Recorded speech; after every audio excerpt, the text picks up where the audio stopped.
මුළු ලෝකෙම දන්නා සිංහරාජයේ හදවත මැද හුස්ම ගන්නා නිහඬතාවයක් තියෙනවා.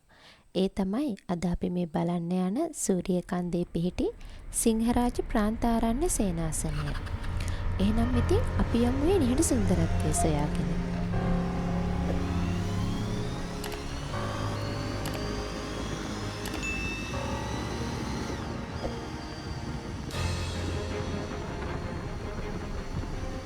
අපි දැන් ඉන්නේ කොළොන්නහරේ. අපි ගමන පටන් ගත්තේ නම් ඇඹිලි පිටියෙන්. මේ පාරෙන් එනවනම් ඇඹිලි පිටියට ඇවිත් පනාමුරය හරහා තමයි යන්න ඕනේ.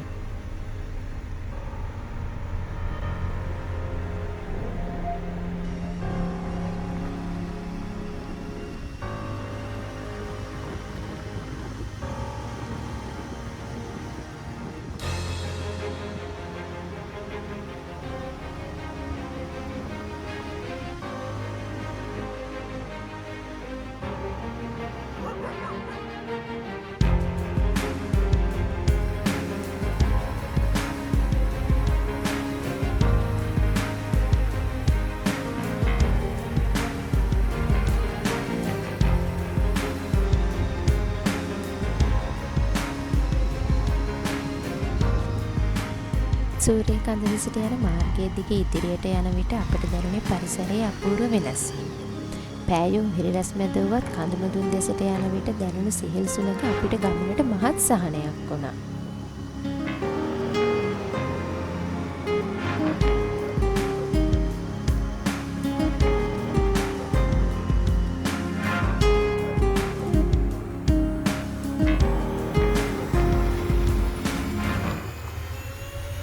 තාමත් අපි ඉන්නේ ඇඹිලි පිටිය සූරියකන්ද මාර්ගයේ. මේ පාර දිගේ කෙලින්ම ගියාම වැටෙන්නේ සූරියකන්ද රක්වාන පාරට. ඒ පාර දිගේ අපි රක්වාන පැත්තට තමයි යන්න ඕන. දැන් අපි මේ රක්වාන පැත්තට යන ගමන්.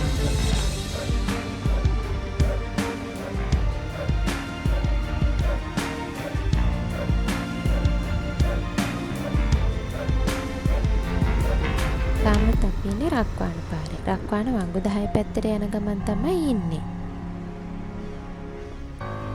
මෙතන වම් පැත්තෙන් උඩට යන්න තියෙන පාරෙන් තමයි යන්න තියෙන්නේ. සූරියකන්ද මෝර්නින් සයිඩ් වලට යන්නෙත් මේ පාරෙන්ම තමයි.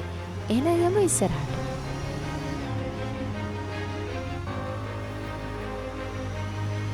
දැන් වෙලාව උදේ 7ට විතර ඇති. මේ වෙලාවට මිහිදුම තමයි අපි බලාපොරොත්තු වෙන්න ආවේ. ඒ වුණාට දැන් හිතෙනවා මිහිදුම නැති වුණාම තවත් ලස්සනයි කියලා. ලා හිරු කෙරෙන ගස් අතරින් ගලාගෙන එන වෙලාවේ නිල් පාට අහස යටින් හරිත වර්ණ ලෝකය මැදින් බයික් එකේ යන මේ ගමන අමුතුම වයිබ් එකක්.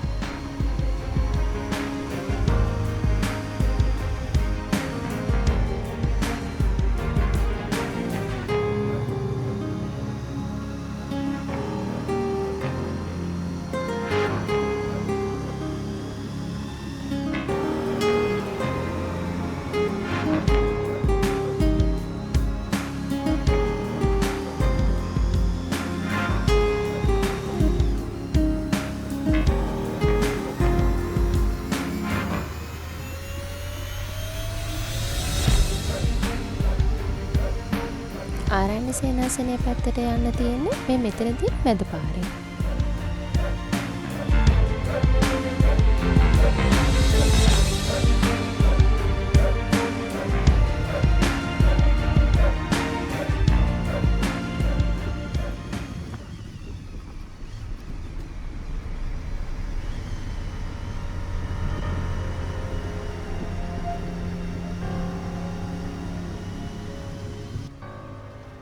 එතන වම් පැත්තේ තමයි වාහන නවත්තන පාකින් එක තියෙන්නේ. එතන වාහනේ නවත්තලා තමයි අපිට ඉස්සරහට යන්න තියෙන්නේ. එතනින් ගියාම හම්බ වෙනවා අපිට ඉස්සෙල්ලම ගල් කරාමය.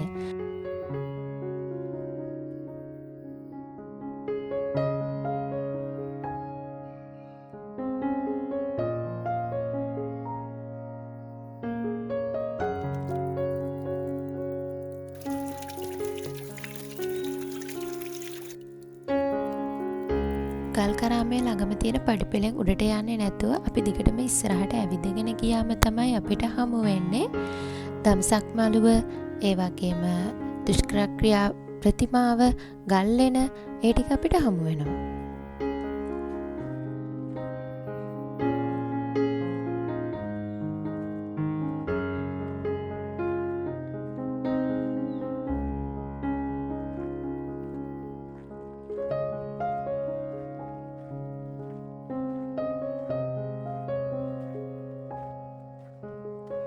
ගල් කරාමේ ළඟින් උඩට තියෙන පඩිපෙළ දිගේ යනකොට අපිට හමු වෙනවා හිඳි බුද්ධ ප්‍රතිමාව, ඒ වගේම චෛත්‍ය, පුංචි ලෝකාන්තයට යන පාරක් තියෙන්නේ මේ පාරෙම තමයි. තවත් එක් ගල් වලින් නිම කරපු හිඳි බුද්ධ ප්‍රතිමාවක් තියෙනවා. ඒකට නම් අපිට යන්න බැරි වුණා.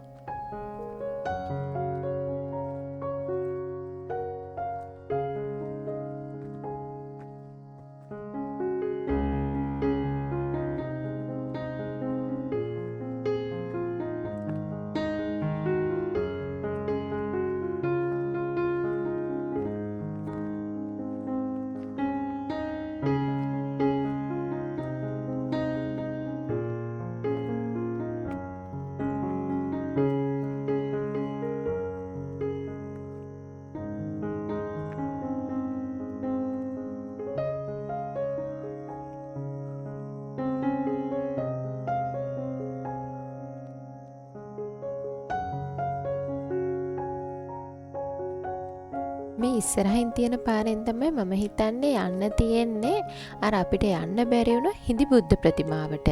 මේ පාර දම්සක් මළුව ළඟට යන පාරටත් වැටෙනවා.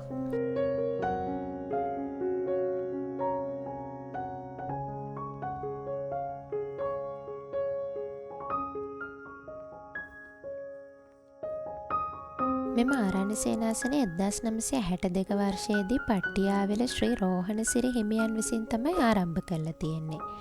සිංහරාජ වනාන්තරයේ සහ බුලුතොට කඳුපන්තියේ පිහිටලා තියෙන මෙහි භාවනා කටයුතු සඳහා අතීතයේ භාවිතා කරලා තියෙන ස්වාභාවික ගල් ගුහා. මේ තවමත් ගොඩනගාගෙන යමින් පවතින ස්ථානයක්. එහි පවතින ශ්‍රී රෝහණ වනවාසී පිරිවෙන 2010 වර්ෂයේ සිට සේනාසනය තුළ භික්ෂූන් වහන්සේලා උදෙසා පවත්වාගෙන යන බවයි සඳහන් වෙන්නේ. මෙතන ඉස්සරහ තියෙන පාරෙන් තමයි පුංචි ලෝකාන්තයට යන්න තියෙන්නේ. අපි නම් මේ පාරෙන් ගියේ නෑ. වෙනත් පැත්තකින් තියෙනවා වාහනයකින් යන්න පුළුවන් පාරක්. අපි ගියේ නම් මේ පාරෙන්. ගල් කරාමේ ළඟින් තියෙන පඩිපෙළෙන් යන්නේ නැතුව ඉස්සරහට තියෙන පාරෙන් ආවම අපි කලින් කිව්වා වගේම වැටෙන්නේ මෙතන මේ තියෙන පාරට. මේ පාර දිගේ යනකොට තමයි අපි අර කලින් සඳහන් කළ පරිදි දුෂ්කර ක්‍රියා ප්‍රතිමාව දම්සක් මළුව ඒ වගේම ගල් වල තියෙන්නේ. රක්ෂිතය ඇතුලේ යන මේ ගමනේදී අපිට අපූර්ව බලු යාළුවෙක් හමු වුණා. වනාන්තරයේ වැසුණු අඩිපාරවල් ඔස්සේ කිසිදු පැකිලීමකින් තොරව අපිට ඉදිරියෙන් ගමන් කරමින් එයා අපිට පාර පෙන්වුවා.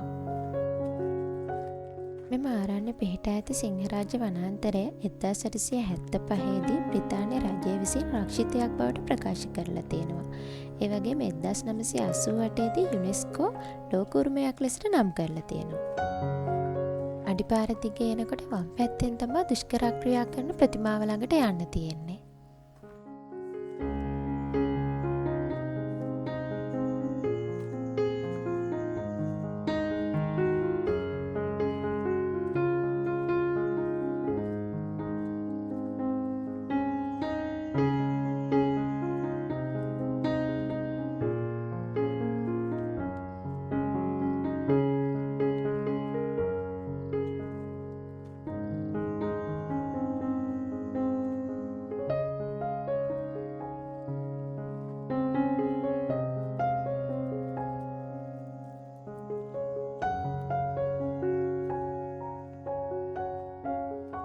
ගහක මුලක් මත තමයි මේ ප්‍රතිමාව නිර්මාණය කරලා තියෙන්නේ.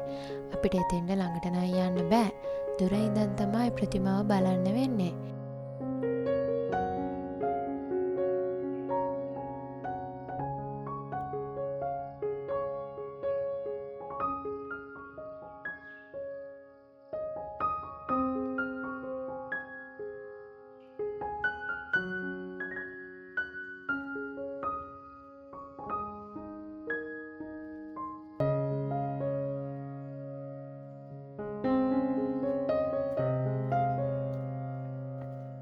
අපි යමු දම්සක් මළුව බලන්න.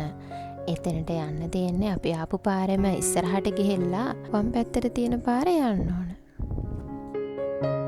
අපි අර හිඳිබුදු පිළිමය ළඟදී කියපු පාර තමයි මෙතනට සම්බන්ධ වෙන්නේ.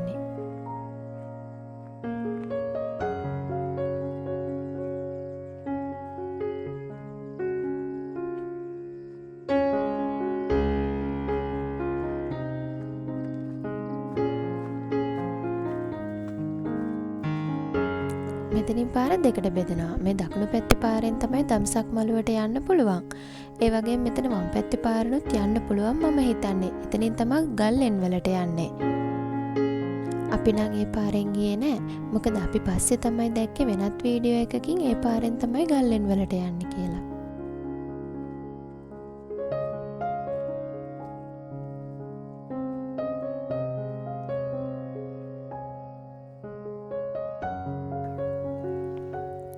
මේ තමයි දම්සක් මළුව. බුදුරජාණන් වහන්සේ බුදු වුණාට පස්සේ ප්‍රථමයෙන්ම ධර්මයේ දේශනා කළේ පස්වග මහණුන්ට.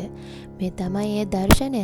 කලාකරුවා මේක නිර්මාණය කරලා තියෙනවා. ඇත්තටම දකින අපිට ඒක ස්වාභාවිකම විදියට වගේ පේන්න.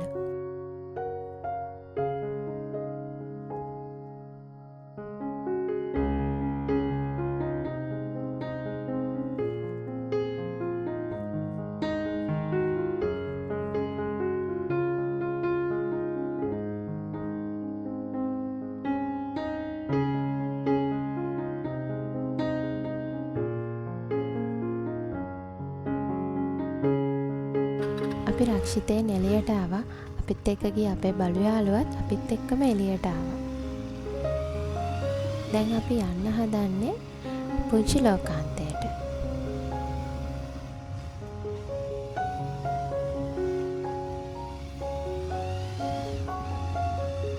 වාහනයක යනවා නම් යන්න තියෙන මෙතනින් උඩට තියෙන පාරෙන් හැරිලා.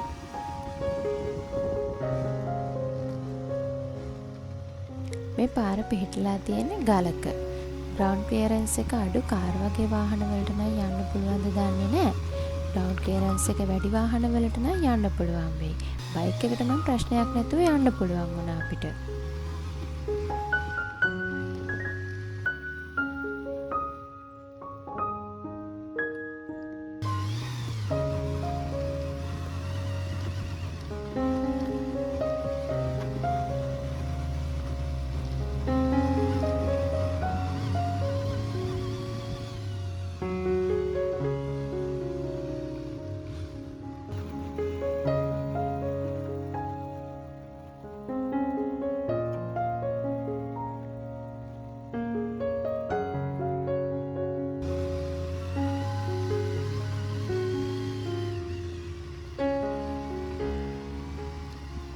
චෛත්‍ය ළඟදී අපි කිව්ව පුංචි ලෝකාන්තයට යන්න තියෙන පාර සම්බන්ධ වෙන්නේ මේ හරියට තමයි.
පාටම මුළු ලෝකයම මගේ ඇස් ඉස්සරහා විවෘත වුණා වගේ දැනෙනවා. මේ තමයි සිංහරාජයේ පුංචි ලෝකාන්තය. වේදුමක් නැති නිසාද නිල්හසයි නිම්නෑයකට යාවෙලා වගේ තියෙන මේ දසුන ඇත්තටම ඇස් අදහා ගන්න බැරි තරම් ලස්සනයි.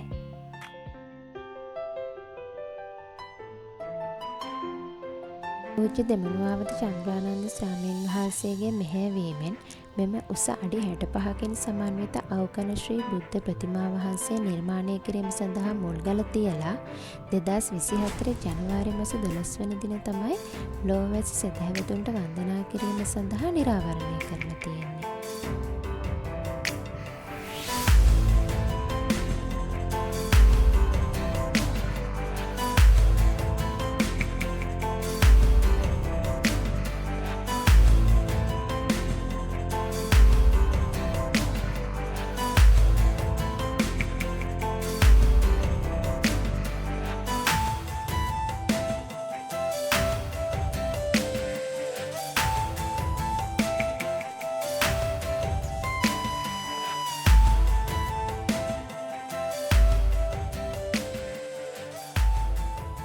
හිතුවටත් වැඩිය මෙතන මාරම ලස්සන වටපිටාවක් තමයි තියෙන්නේ. මේ වෙලාවේ අවුවත් ටිකක් තදින් පායලා තිබ්බට මේ එන සීත සුළඟත් එක්ක ඒ අවුරස්න නම් අපිට දැනෙන්නේ නැහැ.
එහෙනම් ඉතින් අපි සිංහරාජ ප්‍රාන්ත ආරණ්‍ය සේනාසනය සමගෙන යන්නයි හදන්නේ. ඔයාලත් සූර්යකන්ද රක්වාන පැත්තේ එනවනම් දවසක ඇවිල්ලා මේ සිංහරාජ ප්‍රාන්ත ආරණ්‍ය සේනාසනය දැක බලාගෙන මෙහි සුන්දරත්වය විඳ ගන්න. නිශ්ශබ්දතාවය සුරකගෙන විනීතව හැසිරෙන්න.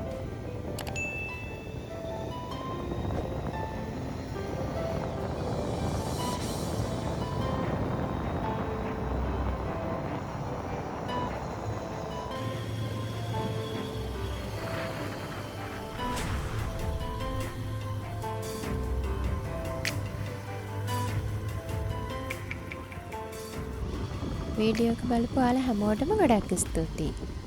අපි දැන් කෙලින්ම යන්නේ රක්වාන වංගු 10 පැත්තට.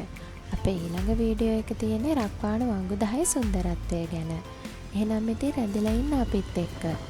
අපේ ඊළඟ වීඩියෝ එකෙන් හමු වෙමු.